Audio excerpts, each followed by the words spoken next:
Auditrices et auditeurs, bienvenue à cette page magazine qui porte sur la gestion des déchets. Notre environnement est menacé à cause des immondices produits par l'homme. Dans de grandes villes comme Kisangani, il est impossible de faire quelques mètres sans un déchet qui traîne par sol. Que faire pour protéger notre environnement contre la multiplicité de déchets dans nos milieux de vie? Ce magazine est produit à la radio Amani grâce à l'appui financier de Kinshasa News Lab. Je suis Lucien Pongo pour l'animation. Notre invité, c'est le professeur Adrien Moango de la faculté de sciences de l'université de Kisangani. Bonnes conditions d'écoute. Merci, je suis le professeur Adrien Moango, professeur à la faculté des sciences de l'université de Kisangani et doyen de la faculté des sciences appliquées à l'université catholique de Kisangani. Professeur, notre magazine porte sur la gestion des déchets dans notre ville de Kisangani. À Kisangani, professeur, les déchets ici de ménage ils sont visibles partout. Quel impact cela peut avoir sur l'environnement? Merci beaucoup. Il faut d'abord faire la distinction entre déchets dégradables et non biodégradables. Les déchets non dégradables, c'est le plastique, les sachets qui polluent la ville, et les déchets dégradables, ce sont les restes ménagers, les ordures ménagères, constituées essentiellement des restes de cuisine. Alors, ces déchets-là ont un effet négatif sur l'environnement. Si on prend les déchets non biodégradables, comme les plastiques et autres sachets, ils polluent l'environnement dans le sens où ils restent pendant longtemps dans les sols, ils absorbent les rayons lumineux et en les absorbant, ils contribuent au réchauffement de la planète. Et ces déchets-là, c'est de l'ordre de milliers d'années que ça se dégrade dans les sols.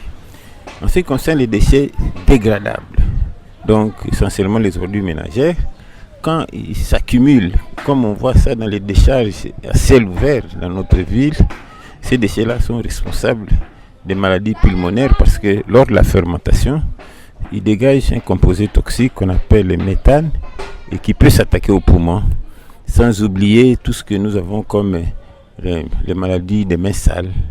Donc les déchets en général, ont un effet négatif sur la sérénité de l'environnement.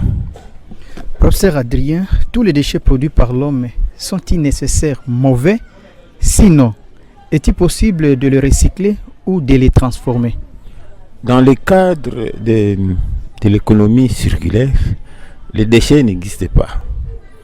C'est nous les hommes qui avons collé le mot déchets.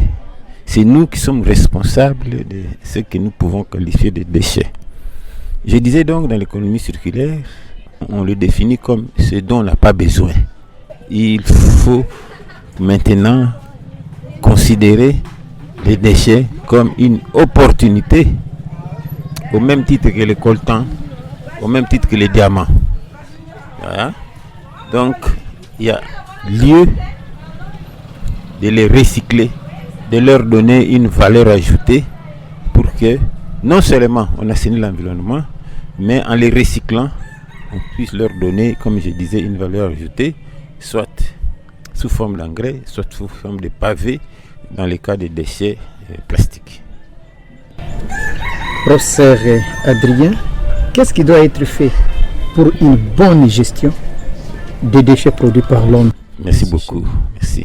C'est une bonne question. Il faudrait que le pouvoir politique, nous puissions nous sensibiliser d'abord sur les tri des déchets. Il faut des poubelles. Et ça revient au pouvoir public. On doit mettre dans les quartiers les poubelles. Donc la première démarche, c'est d'abord les séparer, les trier. Quand on les a triés, il faut les stocker dans des poubelles et les recycler, comme je disais tantôt. En ce qui concerne les déchets biodégradables, il y a moyen, c'est un peu ça mon domaine de recherche, il y a moyen de les transformer en engrais. Il y a moyen de les transformer en produits qui luttent contre les ennemis des cultures. En ce qui concerne les déchets non dégradables, comme le plastique, il y a moyen de les transformer en briques, en pavé. De cette façon-là, non seulement on rend l'environnement propre, mais aussi on donne une valeur ajoutée. Aujourd'hui, les économistes parlent de plus en plus de l'économie circulaire parce qu'ils trouvent que l'économie linéaire n'a pas généré le développement qu'on attendait. Booste le développement à la base. Professeur, pour terminer, dans des grandes villes comme Kisangani, il est impossible de faire 1 mètre, 2 mètres sans voir un déchet qui traîne au sol. Que faire pour notre environnement contre la multiplicité des déchets?